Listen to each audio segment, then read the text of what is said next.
ഓരോ പൗരനെയും നിരീക്ഷിക്കാനും വിലയിരുത്താനും ശിക്ഷിക്കാനും കഴിയുന്ന ഒരു ഭീമാകാരമായ മെഷീനായി ചൈന മാറിക്കഴിഞ്ഞു. ഈ വീഡിയോയിലൂടെ നാം ചർച്ച ചെയ്യുന്നത് മനുഷ്യനെ റോബോട്ടുകളാക്കി മാറ്റുന്ന ചൈനയുടെ ഈ നിഗൂഢ ലോകത്തെക്കുറിച്ചാണ്. എന്താണ് യഥാർത്ഥത്തിൽ ഈ സോഷ്യൽ ക്രെഡിറ്റ് സിസ്റ്റം? ലളിതമായി പറഞ്ഞാൽ, ഒരു രാജ്യത്തെ പൗരന്മാരുടെ സ്വഭാവത്തിന് മാർക്കിടുന്ന രീതിയാണിത്. സാമ്പത്തിക ഇടപാടുകൾ മുതൽ വ്യക്തിപരമായ പെരുമാറ്റം വരെ ഈ സിസ്റ്റത്തിന്റെ നിരീക്ഷണത്തിലാണ്.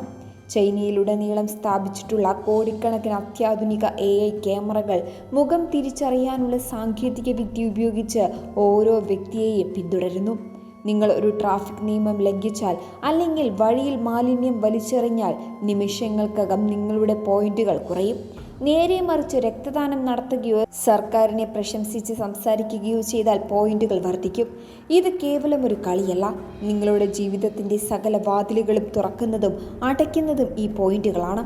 ഒരു വ്യക്തിയെ നല്ലവനെന്നും ചീത്തയെന്നും വേർതിരിക്കാൻ സർക്കാർ ഉപയോഗിക്കുന്ന ഡിജിറ്റൽ അളവുകോലാണിത്.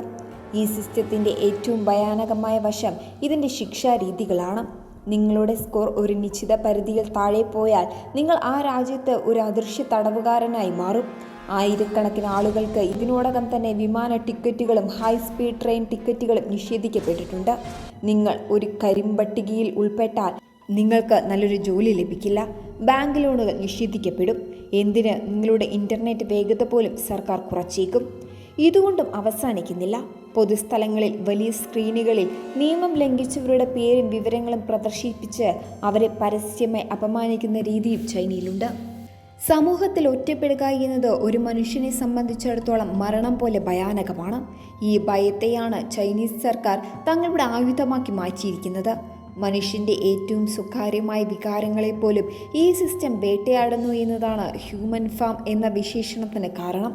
ചൈനയിലെ പ്രമുഖ മാട്രിമോണിയൽ സൈറ്റുകളും ഡേറ്റിംഗ് ആപ്പുകളും ഇപ്പോൾ ഈ സോഷ്യൽ ക്രെഡിറ്റ് സിസ്റ്റവുമായി ബന്ധിപ്പിച്ചിരിക്കുകയാണ്. ഒരാൾക്ക് തൻ്റെ പങ്കാളിയെ തിരഞ്ഞെടുക്കുമ്പോൾ അവരുടെ സോഷ്യൽ സ്കോർ പരിശോധിക്കാൻ സാധിക്കും. കുറഞ്ഞ സ്കോറുള്ള ഒരാളെ പ്രണയിക്കാനോ വിവാഹം കഴിക്കാനോ ആരും തയ്യാറാകില്ല. കാരണം ഇത് അവരുടെ സ്കോറിനെയും ബാധിച്ചേക്കാം. അതായത്, സർക്കാർ പറയുന്ന രീതിയിൽ ജീവിക്കുന്നവർക്ക് മാത്രമേ കുടുംബജീവിതം പോലും സുഗമമായി മുന്നോട്ട് കൊണ്ടുപോകാൻ സാധിക്കൂ. പ്രണയവും സ്നേഹവും പോലും ഒരു കമ്പ്യൂട്ടർ അൽഗോരിതം തീരുമാനിക്കുന്ന അവസ്ഥ ആലോചിച്ചു നോക്കൂ. മനുഷ്യനെ വെറും ജൈവിക യന്ത്രങ്ങളാക്കി മാറ്റുന്ന ക്രൂരമായ കാഴ്ചയാണിത്. ചൈനയുടെ ഈ നീക്കം ആ രാജ്യത്ത് മാത്രം ഒതുങ്ങി നിൽക്കുന്ന ഒന്നല്ല. ഇന്ന് ചൈന ഈ സാങ്കേതിക വിദ്യ മറ്റു പല രാജ്യങ്ങളും